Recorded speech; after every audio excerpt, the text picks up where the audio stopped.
नमस्कार शेतकरी मित्रांनो, तुम्हा सर्वांचं आपल्या फार्मर्स वर्ल्ड या युट्यूब चॅनलमध्ये स्वागत आहे. मित्रांनो, आजचा व्हिडिओ पीएम किसान योजनेबाबत आहे. फक्त या शेतकऱ्यांना मिळणार आहेत 2000 रुपये. चला तर व्हिडिओला सुरुवात करूया. मित्रांनो, देशभरातील शेतकरी सध्या पीएम किसान योजनेच्या 19व्या हप्त्याची वाट पाहत आहे. दरम्यान प्रधानमंत्री किसान सन्मान निधी योजनेचा 19वा हप्ता कधी मिळणार याबाबत माहिती मिळालेली आहे.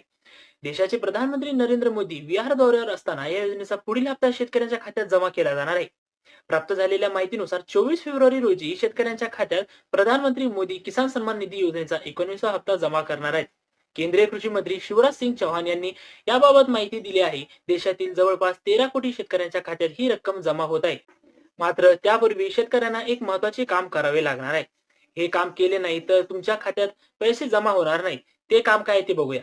पीएम किसान योजनेअंतर्गत लाभार्थी शेतकऱ्यांना ई केवायसी प्रक्रिया पूर्ण करणे आवश्यक आहे. नियमानुसार ई केवायसी करणे अतिशय आवश्यक आहे. जर तुम्ही ई केवायसी प्रक्रिया पूर्ण